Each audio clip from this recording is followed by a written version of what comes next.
बिस्मिल्लाहिर्रहमानिर्रहीम। अस्सलाम वालेकुम। मैं हूं चौधरी रफ़ीक पसवाल। आज की वीडियो में हम बात करेंगे कि ये 6 चीज़ें जिस इंसान के पास हों उसको कोई नुकसान नहीं पहुंचा सकता और ऐसे इंसान को खुशनसीब इंसान कहा जाता है। नंबर 1, अच्छी ज़ुबान। कहने को तो ज़ुबान गोश्त का एक टुकड़ा है, लेकिन यही गोश्त का टुकड़ा बदतरीन दुश्मन और बेहतरीन दोस्त पैदा कर सकती है। जिसका अच्छा इखलाक होगा, जिसके पास अच्छी ज़ुबान होगी, उसके दोस्त ज़्यादा और दुश्मन कम होंगे, क्योंकि हम अपनी ज़ुबान की वजह से बहुत से लोगों को अपना दुश्मन बना लेते हैं। कहा जाता है कि इंसान अपनी ज़ुबान के पर्दे में छुपा होता है। अल्लाह का ज़िक्र करने और शुक्र करने वाली ज़ुबान और दूसरों की ग़ीबत और बुराई से पाक ज़ुबान जिस इंसान के पास भी हो, वो अजीम इंसान कहलाता है। नंबर 2, मुखलस और नेक सीरत दोस्त। वो लोग बड़े खुशनसीब होते हैं जिनके पास अच्छे नेक सीरत और मुखलस दोस्त हों।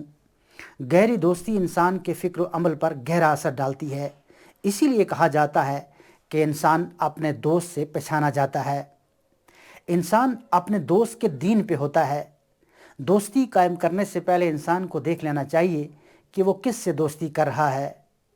नंबर 3, अमानतदारी और दयानतदारी। अमानत और दयानत इंसानी अखलाक की सबसे बड़ी खूबी शुमार होती है। यह सिफ़त हुकूकुल इबाद में और रोज़मर्रा के मामलात में मरकज़ी हैसियत रखती है। एक अमानतदार और दयानतदार शख्स वो है जिस पे कोई भरोसा करे तो वो भरोसे पे पूरा उतरे, उसके सुपुर्द कोई रकम या चीज़ करे तो वो उसे पूरी दयानत से वापस करे, इसमें कोई ख़यानत या कमी या नुकसान ना करे। उसे कोई ज़िम्मेदारी सौंपी जाए तो वो उसे पूरा करे, उससे कोई अहद करे तो वो उसे इफ़ा करे, अगर इसे कोई कर्ज़ दे तो मुकर्ररा मुद्दत में अदा करे, कोई शख्स राज की बात कहे तो उस राज की हिफाजत करे। जिस इंसान में ये खूबियाँ मौजूद हों वो इंसान दुनिया और आखिरत दोनों में कामयाब है और ऐसा शख्स खुशनसीब है। ऐसे इंसान को कोई नुकसान नहीं पहुँचा सकता। नंबर 4, खुश अखलाकी। खुश अखलाकी बहुत बड़ी नेमत है। अच्छा अखलाक अच्छे इंसान की पहचान है। खुश अखलाकी बहुत ही आला इंसानी खूबी है।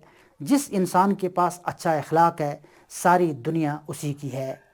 रसूलुल्लाह सल्लल्लाहु अलैहि वसल्लम ने फरमाया कि तुम में वो शख्स बेहतरीन है जिसके अखलाक अच्छे हों। जो शख्स अच्छे अखलाक का मालिक हो सब लोग उससे मोहब्बत करते हैं, माशरे में उस इंसान की इज़्ज़त और तकरीम की जाती है। खुश अखलाकी से मुराद है कि बात करें तो लहजे में नरमी हो, चेहरे पे मुस्कराहट सजी रहे, दूसरों के साथ अदब और एहतराम से पेश आएँ, किसी की नफ़रत का जवाब भी मोहब्बत से दें। एक और मौके पर आप सल्लल्लाहु अलैहि वसल्लम ने फरमाया, अगर तुम चाहते हो कि लोग तुम्हें पसंद करें तो तुम्हें चाहिए कि अगर लोग तुम्हारे पास अमानत रखें तो उसकी हिफाजत करो, जब बात करो तो सच्ची करो और अपने पड़ोसियों से अच्छा सलूक करो। नंबर 5, रिज़्क़ हलाल। अरबी ज़ुबान में रिज़्क़ अल्लाह ताला की हर अता करदा चीज़ को कहा जाता है। माल, इल्म, ताकत, वक्त, अनाज सभी नेमतें रिज़्क़ में शुमार होती हैं। गर्ज़ हर वो चीज़ जिससे इंसान को किसी न किसी रंग में फ़ायदा पहुँचता हो वो रिज़्क़ है। रिज़्क़ के एक मानी नसीब के भी होते हैं। दीनी इस्लाह में जायज़ राय से रिज़्क़ कमाना रिज़्क़ हलाल और नाजायज़ ज़राए से हासिल किया गया माल दीन की नज़र में हराम है। रसूलुल्लाह सल्लल्लाहु अलैहि वसल्लम का फरमान है, हलाल रोज़ी कमाने वाला अल्लाह का दोस्त है। नंबर 6, माँ की दुआ। माँ के दिल से जो दवा निकलती है वो सीधे अर्श तक रसाई करती है और इस दवा को अल्लाह ताला की ज़ात भी रद्द नहीं करती। अल्लाह ताला ने माँ को ये अजीम दर्जा अता किया कि उसके पाँव तले औलाद की जन्नत रख दी, जिसका मकसद ये है कि जिस शख्स ने माँ की ज़िंदगी में उसे कोई दुख न दिया हो, उसकी माँ उससे खुश रही हो, क़यामत के दिन उसका खुदा भी उससे राज़ी हो जाएगा। जिसके साथ उसकी माँ की दवा हो वो इंसान कभी नाकाम नहीं हो सकता। उस इंसान की ज़िंदगी में दुख, गम, परेशानियाँ खुद ब खुद ख़त्म हो जाती हैं। ऐसे इंसान को दुनिया की कोई ताकत नुकसान नहीं पहुंचा सकती।